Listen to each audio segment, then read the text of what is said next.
Welcome to the Voices of Australia podcast, hosted by me, Anthea Hancox, and Lydia Tessima, where the concept and reality of social cohesion is deeply explored. This podcast is brought to you by the Scanlon Foundation Research Institute. Each fortnight we bring to you an interesting guest who present a new and often unexplained perspective of Australia. We acknowledge the traditional owners of the land from which we are recording the podcast, the Wurundjeri people of the Kulin Nations, and in the spirit of reconciliation, we pay our respect to all First Nations people. Hello everyone, and welcome again to another episode of Voices of Australia. Today we're going to talk about what role does sport play in fostering social cohesion. And joining us in this episode is Olympic superstar Peter Bol to share his journey of moving to Australia, running in an Olympic final and becoming the fastest Australian 800-metre athlete in history. Welcome, Peter. Peter Bol was born in Khartoum to a Sudanese mother and South Sudanese father. After travelling through Egypt at the age of 4, Peter and his family first arrived in Toowoomba when he was 8, before finally settling in Perth. Peter captured the hearts of Australia in the Tokyo Olympics by finishing 4th in the men's 800-metre final, where he was watched by over 2.5 million people and produced the best result by an Australian male in an individual track event since 1988. It is not a surprise, then, that this was the most watched event of the Tokyo Olympics. Ranked 19th going into Tokyo, Peter set the national record in his heat and then won his semi-final in another national record time. This year, Peter won his 3rd consecutive national 800-metre title and became the first ever Australian to qualify for a World Championship final in the 800 metres. And of course, most recently, Peter won silver at the Birmingham Olympic Games. On and off the track, Peter is an extraordinary athlete, an accomplished public speaker, and has recently taken on the role of ambassador for the community organisation Youth Activating Youth. Peter, we're absolutely delighted to have you with us. Yes, hello Peter. Thank you for being here with us today. This is Thank so you for exciting. having me. No, I'm really excited for this. It's really nice. And thanks for the introduction. Beautiful. Yeah, how do you feel about the bio? Was that an accurate representation of your greatness? I was just listening and I was like, wow, like there's been a long journey, especially for the last 2 years, most of those things in the bio happened in the last 2 years. So I think it'd be quite interesting to dive deep into years before that, getting into those 2 years of the achievements, because there's a lot. Well, that's what we'd really like to kick off and really learn a little bit more about. How did you get into athletics, and tell us the role that basketball played in your life in the process of getting into athletics. Mind you, I'll just say, when I read basketball, I was like, but guys, we got it wrong. He didn't play, he ran athletics. And they're like, no. He did the whole basketball thing before that. So I'm excited to learn more about you right now. Yeah, I mean, in simple terms, I think sports always played a major role in my life, especially having 4 brothers, super competitive. We played every single sports, from soccer to boxing. But interestingly enough, I went to school on a basketball scholarship, which I don't think many people know. No. And I'm just super competitive, and I always wanted to play more game. I wanted to be better at basketball. And just like when I moved to Australia, first time I moved to Australia, and I understood that English is the foundation to every single class that you had to go to. You had to be able to speak English. I understood that, I guess, endurance, speed, they were like your basic foundations to every sport. So, I went to school called St. Nova's College up in Western Australia, and running was compulsory, like swimming carnival was compulsory. Cross country was compulsory, unless you had a letter or you were sick or something like that. And I somehow always had a letter for swimming, but never for the track events. That's hilarious. Can I ask, what was the reason? What was the justification? What was the problem with swimming? Yeah. It was never in our culture. Like, if you grow up in Australia, you get chucked in the pool when you're 2 years old. If you grow up in Sudan and Africa, like there's no swimming lessons and whatnot. So it's very uncomfortable, especially. I think one thing is to compete, another thing is to learn. Like, I mean, learning is a different thing, but to put you in competition with different people, it's just, you're just a bit embarrassed, a bit shy. Yeah. So basketball was the thing, was it? That took you forward.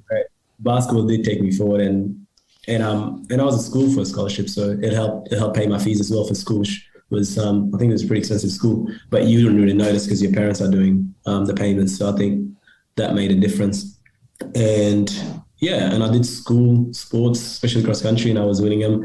And one of my teachers said, "Pete, I think you should do it outside of school." And I said, "No way!" Like, I mean, back where I come from, like running is not really a sport. We just do it for fun, and I'd rather be in a team environment. Until I guess my competitive nature came, and I won school cross country, I won school events, and then you go into school events in other schools, and there's like over 200 to 400 students, and I came second 2 years in a row, and I was like to my teacher, the same teacher, I came to her a year or 2 years later. I was like, "Why does that kid keep beating me?" And she said, well, he does something called training. That's hilarious. And at that point, I was just like, well, I'll give it a try. And credit to her, she knew I didn't know where to go and I need direction. So she got me into a team, found me a coach. And she also got her dad involved, who was mentoring me through it all. And from there on, I just fell in love with it, entertaining the idea of being the fastest in the school. I ticked that off. Wanted to be the fastest out of every school in Western Australia. I ticked that off. And then I wanted to be the fastest in the state. And then when I ticked that off, I wanted to be the fastest in the country.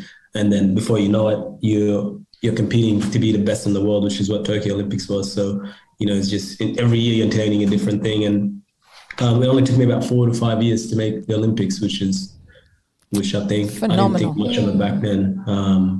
That's amazing. My first international team was the Olympics, which is crazy if you think about it. It's like going from primary school straight to year 12 or something like that. Yeah. I had no experience, and there's some good stories that we'll get into later, but I guess that's the story. Yeah. Brilliant. Yeah. So so you mentioned basketball, and but it's, by the sounds of it, it's athletics or it's running that ended up driving you forward. But where was that decision to leave basketball behind? I didn't quite capture when you. That's a good question. I think it's a combination of I used to get a few knee injuries, and then the reason I actually really moved to athletics is because I wanted to travel the world. And when I first did I guess a state competition and I had to go to Sydney, I was like, man, all I have to do is run a little bit faster to keep going to different states and whatnot.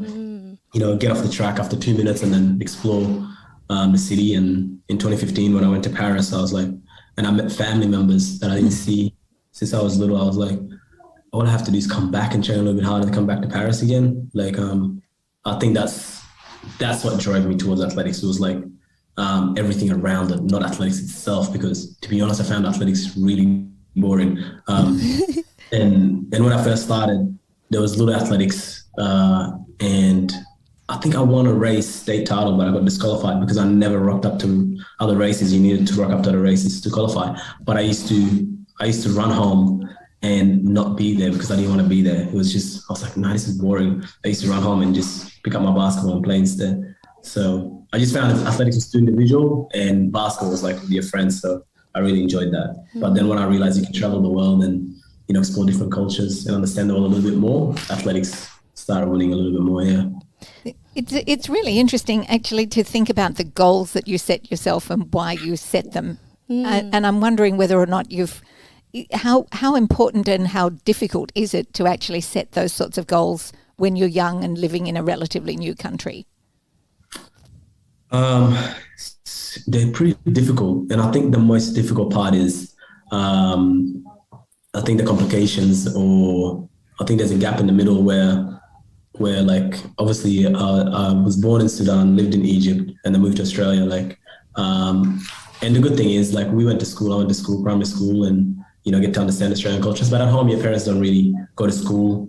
They come to Australia, but all their families Sudanese, in the same culture. So I think there's a bit of a gap there where, like, there's this conflict, like for us, it was like education, not sports. Like, they want to push you towards education. Like, there's no such thing as arts and creativity. It was like education, like math, English, that's what mattered.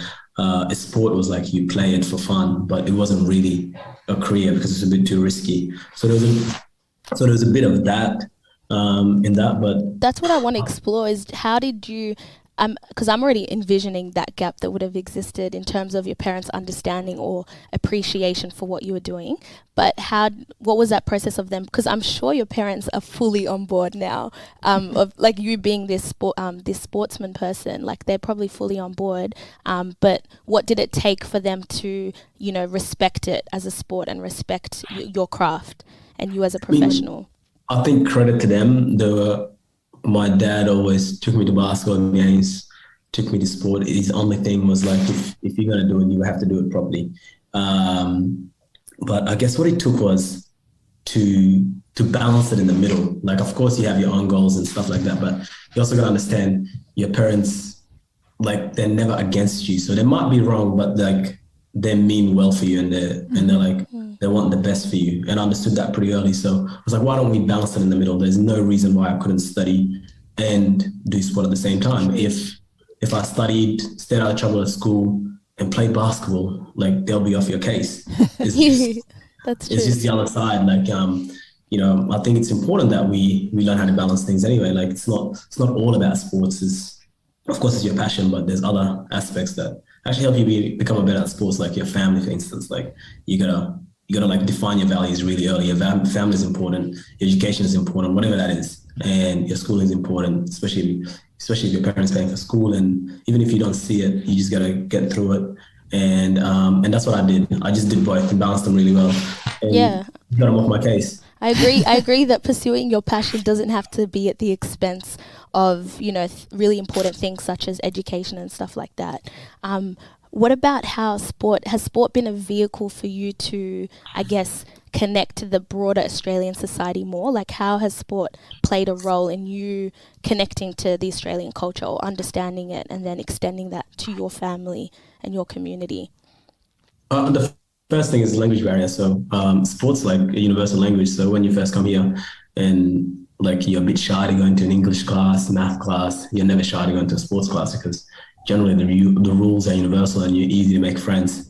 So sport did do that pretty well. And then I guess you also, I guess that's later on when you're running for your country, when you're running for Australia, you obviously now you're drawing the attention. And that's why I think Tokyo was a major success, because you're drawing so much attention from the Australian community, the people that were born here, the first people here, and then you're also drawing a lot of attention from migrants and people that come here to make a better living. So you literally got everyone around you, and then at that moment you can't say like I'm just for the Sudanese community.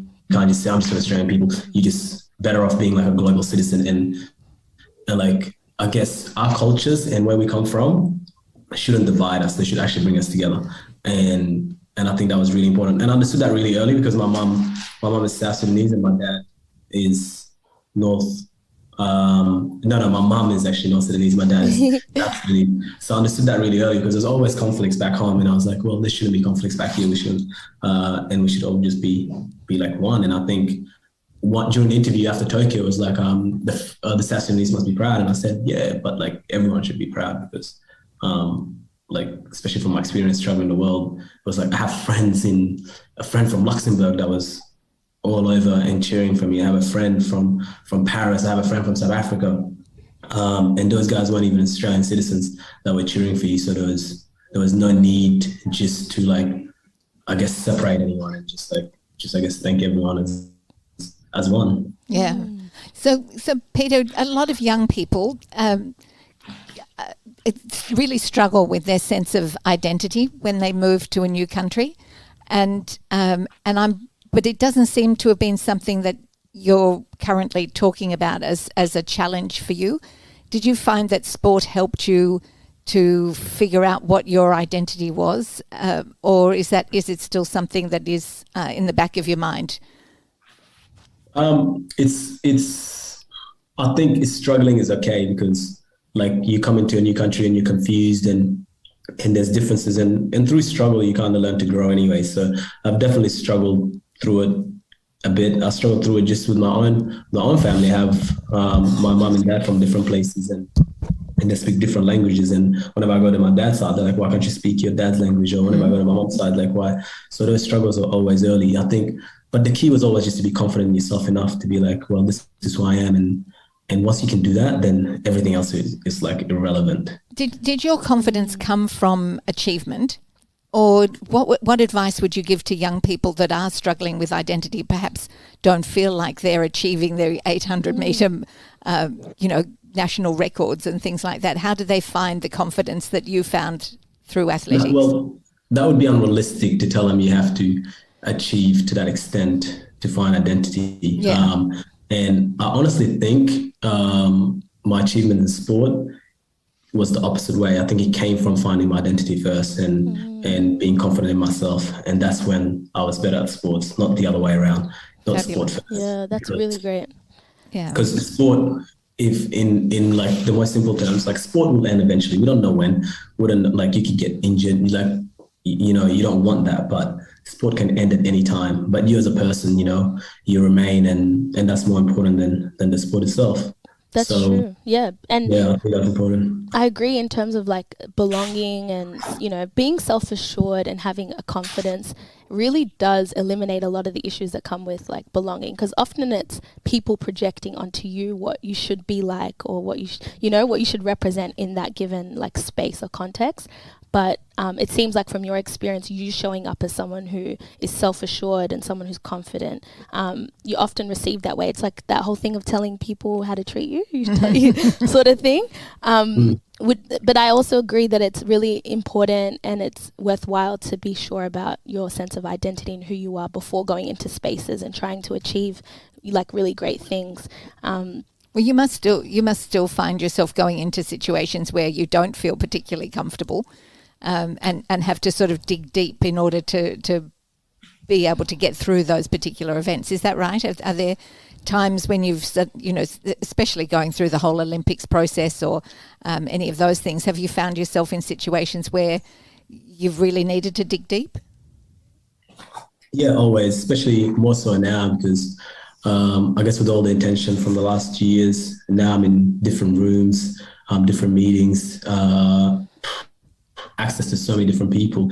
And, the thing is, I realized pretty early with all that attention and stuff like that, the most important thing is to define what you stand for.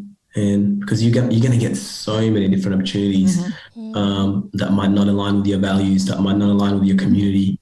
And if you can define your values really early and what you stand for, and regardless of how much money gets chucked into you or regardless of what the opportunity is to get ahead, you always stay true to yourself, and that keeps you kind of happy. So I keep that at a guideline. But yeah, I'm always in, I guess, more so, I'll probably try my best not even to put myself in those situations first. You have to have, like, you're not superhuman. You have to have shelters around you, and you have to have people around you.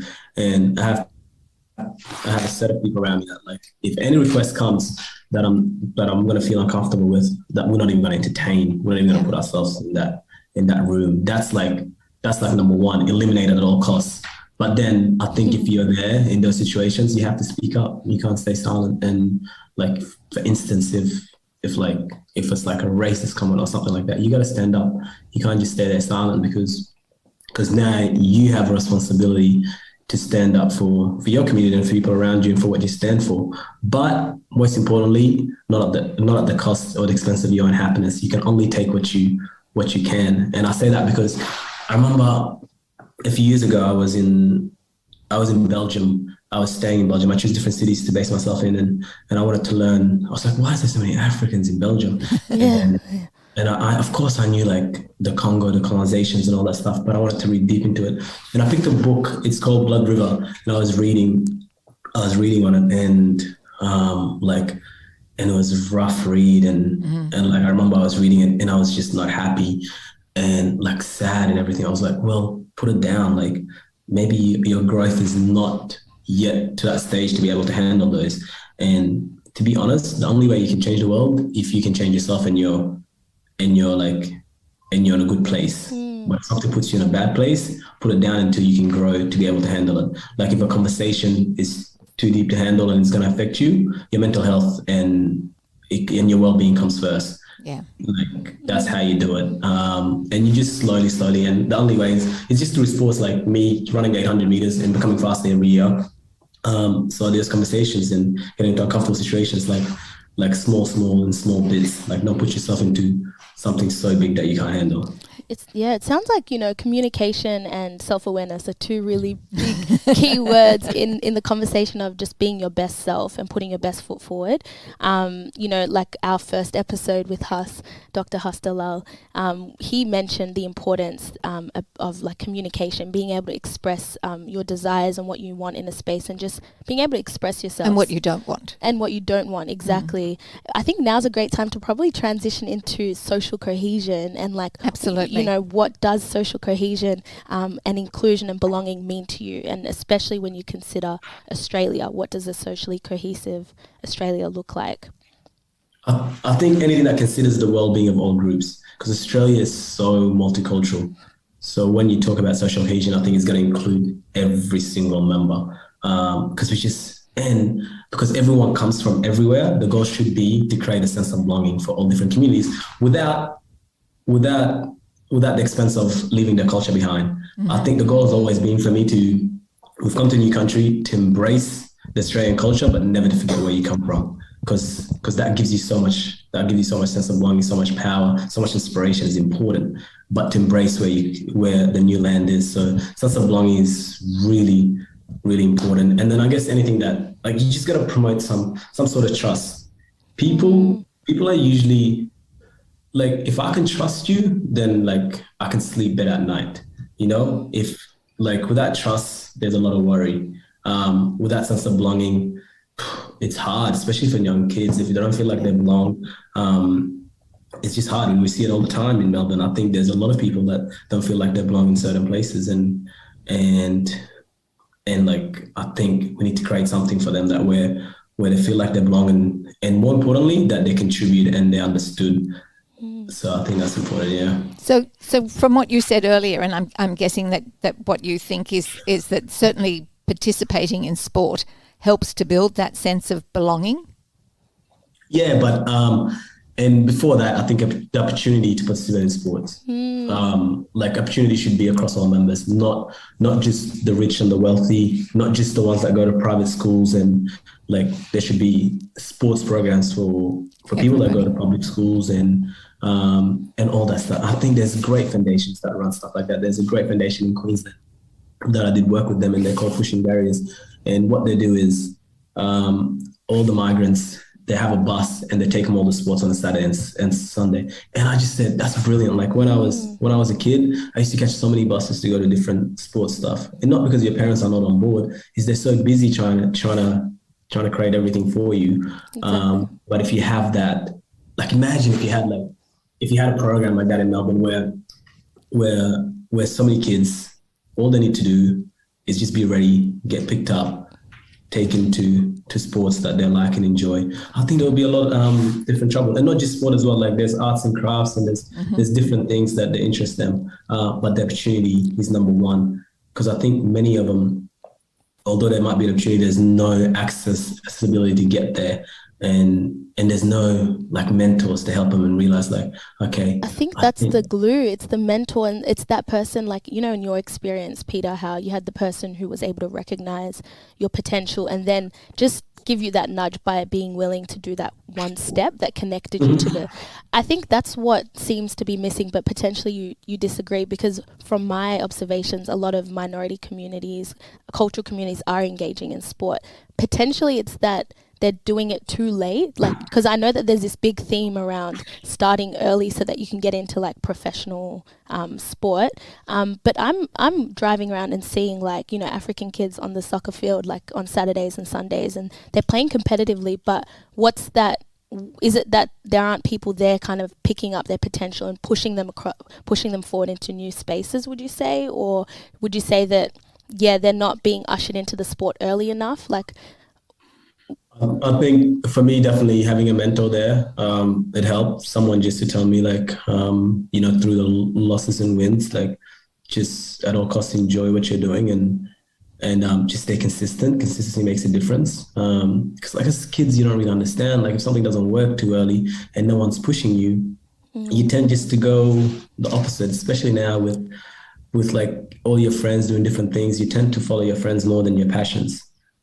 which is a lot harder to do if someone's not there helping you. And I think for migrants, a lot of parents will push you towards education, but it's really hard to push you towards those sports and your goals and stuff. So that's a little bit different. Yeah, there are lots of young people, though, that aspire to play for the NBA or aspire to do something extraordinary and be recognised and make it to the top of the field. But then that's not necessarily the future for every young person that chooses to participate in sport.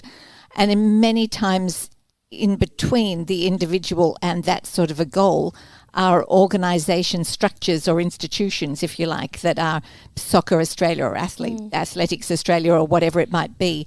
That do you think those organisations, and I mean in generalities, I don't want to talk to any group in particular, but do you think those organisations understand the role they can play in simply fostering or mentoring or being as inclusive as possible for everybody, rather than simply trying to talent spot and only talk to those individuals? I think to an extent, but it's got to be, and I say that because it's got to be more than just a job title. It's got to be a passion. Like, of course, there's inclusion and there's programs there, but you don't want just programs. You want people passionate enough. Like, you don't want to put a kid on a program for a year and then tell them it's over next year. Yeah. You want to make sure that because you can't build anything in a few months to a year. You got to make sure they're there you got to invest in them a very long time. Consistency makes a big difference. And as you said before, like, I mean, it's not everyone's going to make it to the top. So that's why I speak about balance in the middle is perfect, because those kids, like, I guess if sport doesn't work, you're not just going to play sports 24/7. You've got to make sure you do other things as well, whether it's creativity, whether it's education, whether you go and work and do something else like workshops and stuff like that, because there's also, it's not like a plan B, but you just got to keep that balance around. But I think consistency and investing in a long term, not short term. Like, I think those organizations do that, but you got to be long term. Peter, you're an extraordinary communicator as well as an extraordinary runner. Was the idea of becoming a public speaker in any way a scary endeavour for you? Was it something that did take you out of your comfort zone, or is it just come naturally? No, I'm actually quite introverted, and I mean, I never wanted to public speak, but I always wanted to make a difference, and I knew I could. So early on, when I first graduated school, I used to go up to a place called Leonora, which is about an hour flight from Perth, and it's about like an hour drive from Kalgoorlie, and it's got a lot of Indigenous communities. And I used to go up there and spend time with them. It didn't feel like public speaking because I'm not writing a speech and reading it. We're just having general conversations. Like right now, like it's just conversations, and you spend time with them and you get good at it, and then you realize it's not really public speaking. You're just sharing and exchanging stories and having conversations with people. And I think that's what I do. I don't do public speaking. I just have conversations and we exchange stories, and in that, it's so powerful, I think, when you do that, because like everything people see, I guess, on TV and stuff like that, it shows you like many people didn't understand that Tokyo was my second Olympics because there was a success in Rio. But when you get access to someone and you can ask them questions and you have those conversations and then understand, like, oh, you've been to Rio, you've been to other teams and you didn't succeed. And it's like, oh, like, okay, I don't have to give up if I don't make it. I don't have to give up if I don't get into the course I want to first time. There's other way around it. I just got to keep finding ways around it or something like that. So what you seem to be suggesting is one, that it's the frame of reference you create for yourself, that failure is okay within a frame of reference about the world, and in actual fact how we all make our ways through the world. We're all failing and succeeding in different things in different ways, but also that whatever you're confronted with, you can change the frame of reference so that it actually works in your favour. The idea of being able to change the idea of public speaking to being a conversation helped to decide how you were going to actually approach that opportunity and remove some of the fears that you might have had otherwise. Yeah, and at the same time, I still used to get nervous, like doing any speeches and stuff like that. But like, I don't get nervous anymore. But if you think about it, like, that was over 10 years ago I did my first stuff. So over years, of course, you're not going to get nervous. I mean, that was 10 years I started athletics before coming forth at the Olympic Games. I mean, it's like, why don't you get nervous? Well, if you ask me about the first Olympics, I was so nervous. I woke up at 4 a.m. I couldn't get back to sleep until my race. And then like fast forward later to Tokyo, which is 5 years later or whatever it was. And man, I had to put an alarm to wake up. Like I wasn't worried about anything, you know? So it's a different thing. It's the same as speaking. Like you just have to, like everything takes work, everything takes experience. The more you do it, it's just that. So Peter, tell us, what is it like to run in an Olympics? What's it like to run 800 meters in an Olympic Games? What's the sort of feelings that go through you? And I imagine that there's all different stages as you go through it. But tell us something. Let us get some idea of that. Because that emotion. elbow bumping that happens, when you guys have to claim your places. Oh, it looks rough. It's super. It's scary, and then it's like it's unpredictable, but it's also so exciting and you just. Because you realize you worked 4 years, but it could be done in like under 2 minutes. In fact, it's the quicker you get off the track, the more successful you are. Like you want to get off the track and get off as fast as possible. Yeah, it's amazing. And would you sorry, keep going. You create so much stress. But I think what's really cool is the stories you kind of collect. I remember my first Olympics. I love analyzing people and I love analyzing different cultures because I come from 2 different cultures and I grew up in Australia and like I went to school with so many people from different cultures, like a lot of Ethiopians, a lot of Indians and stuff like that. So when I went to the Olympics and I was so nervous and I was just analyzing like every single culture. And I went to the track. One day I went to the track to do a warm up and I remember I did not even warm up. Like I was just watching everyone and I looked to one side and I saw the Jamaicans and I saw Usain Bol and they had music blasting. They're the Olympics did not even start and they look like they've already won the Olympics. I'm like, I want to be like them. They're having a ball. And then I looked to my other side and I saw the Kenyans and I'm like, I do not want to be like them. Those guys look like they've already lost the Olympics. They look so shy and nervous and so small. And then little did I know they're going to be my worst nightmare. Because, what you realize is everyone has their different cultures and different things. Like if that's just their culture, but when they get on the track, they're different. Like you can't beat these guys. And you realize the Kenyans dominated the distance. Yeah. The Jamaicans dominated. So did the Australians dominate the swimming and whatnot. Everyone has different personalities. And I was trying to be like the Jamaicans, and I realized at the end, I was like, Pete, like you've worked for 4 years to get to the Olympics. I only realized the most important thing is not to try to copy anyone else, it's to be yourself. Like that's crazy. And at the first Olympics, I realized like, I don't need to copy the Jamaicans. I don't need to copy these guys. I just need to be confident in myself. And that's going to take me a long way because all those people, they just seem like they're not trying. They're just being themselves. And when you're trying too hard to be like someone else, it's exhausting. It takes so much energy. It takes so much mental energy away. And when you get to the track, you just freeze or any scenario. So like, if you can just be yourself, you're so relaxed. And I think that's cool. And then, fast forward 4 years later, I'm at the Olympics again, and I was just calm. Like I remember breaking the Australian record in the first round. I was just like, it is what it is. Like, my mentality was like, it's simple, but it's like the same track is literally the same distance that I ran from Perth from the first day I ran it to like running all those years. The distance has not changed. The track maybe changes, but still 400 meters. So you're still doing 2 laps around it, which equals 800 meters. And the only thing is how much you give to it. You're like you're versing the best in the world or whatnot. But it doesn't matter. You're against yourself and you just got to focus on yourself. And that was my mentality in Tokyo. Like, I'm just running the same distance. It's just in a different country. I just had to be in Japan. Amazing.